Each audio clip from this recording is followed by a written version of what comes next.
अस्सलाम वालेकुम, welcome back with the new reaction video. So कैसे हैं आप सब लोग? उम्मीद करता हूँ खैरियत से होंगे। सो गाइज़, मैं आज आप लोगों के लिए लेके आया हूँ एक इंटरेस्टिंग सा टॉपिक, और वो भी है मोदी जी के ऊपर। मोदी जी, आपको पता है, वैसे ही बहुत ज़्यादा फेमस एक इंसान हैं और प्राइम मिनिस्टर हैं इंडिया के। लेकिन उनके बारे में दुनिया क्या कहती है, दुनिया के न्यूज़ पर्सन, एंकर पर्सन्स क्या कहते हैं, पाकिस्तान में क्या कहा जाता है, यूएसए में क्या कहा जाता है, चाइना में क्या कहा जाता है, पूरी दुनिया में उनके बारे में कहते क्या हैं लोग, आइए जानते हैं। Mr. Modi is coming again. Many around the world and in India believed in this. No doubt, the result clearly seems to be in Mr. Modi's favor. But there is something that seems even more extraordinary, and that is the likelihood of Mr. Modi becoming Prime Minister for the third time in a row. And that places him among some of the most influential, democratically chosen world leaders in history. So let's start with the Americans first. The Washington Post. It says, India's popular but polarizing leader Narendra Modi is extending his decade in power. Who is he? Well, Mr. Modi is the man the USA rolls out the red carpet to welcome, and for whom the US president hosts a state dinner, right? The article talks about advancing Hindu nationalism in India, and to many this may sound quite ironic, especially when it is the USA where Christian nationalism is a way of life, regardless of the political party that comes to power. Don't forget, it is the USA that is a major source of radical Christians who seek total evangelization of the world. More about that in this episode, a must-watch. As expected, China doesn't want to admit to it as openly as it should, but it sees India as a major economic rival. China is concerned about India's economic rise, and it knows what India has achieved in the last 10 years. The article in the Global Times says, Modi's ambition to compete with Chinese manufacturing and improve India's business environment will be difficult to accomplish. It seems that the Chinese are hoping that since Modi has failed to secure an outright majority, it will be hard for the Prime Minister to push economic reform. Germany's DW's coverage to the election is quite important, as it must be pointed out that during the election season, tensions triggered between India and Germany because of the arrest of a politician in relation to corruption charges. In Turkey, TRT World published this. As expected, the article focuses on the Ram Temple, and it even calls the Faizabad constituency a controversial district. From Pakistan, this article from Dawn says this about Modi.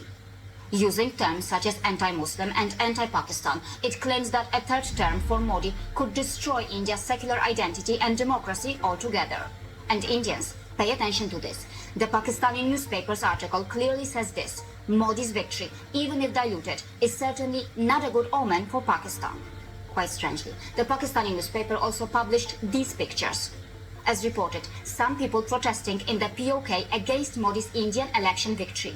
Well, considering the crisis and the anti-Pakistan sentiment that this region is going through, many feel that this small protest is not genuine and could be staged.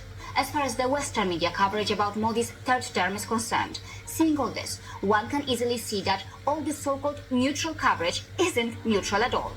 These powerful foreign players seem to have decided what is good for India, what is good for Indians, who Indians should have voted for, and which leader is good for India. As Mr. Jaishankar observed earlier, the Western press seems to think they are also political players in our election. And that is why what India needs is a government that provides stability for the next 5 years, a government that can reject the nefarious neo-colonization attempts by the powerful forces in the West. There is no democracy in the world that is perfect, but in this election, the people of India have given a solid response to those who deceitfully vilified India with labels such as electoral autocracy and one-party state. India's vibrant democracy, with its numerous political parties, is breaking records as claimed here. But the forces who wish to install a puppet government in India have not gone away. The power or ambitions of George Soros and others who are like him cannot be ignored.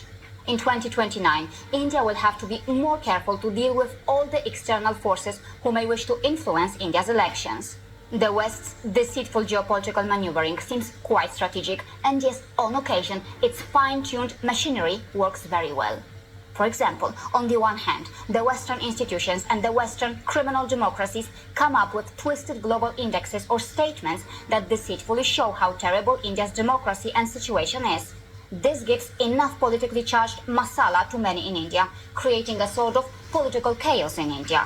But then, very quietly, at times in parallel and very strategically, the Western nations or their officials praise India's democracy to balance things and to keep the relationship with the emerging economic superpower intact. For example, during the election in India, this is what John Kirby said. Not too many more vibrant democracies in the world than India. And we applaud the Indian people for exercising, their ability to vote and have a voice in their future government. And we wish them well. It also seems clear that the power of social media, and particularly content creators with big outreach, cannot be taken lightly, as they have the power to influence the election outcome in any country. In particular, a Germany-based propagandist who has a track record of spreading fake content has been manufactured to become an overgrown influencer with a massive outreach, thanks to the cheerleading by some Western and anti-India soft power assets.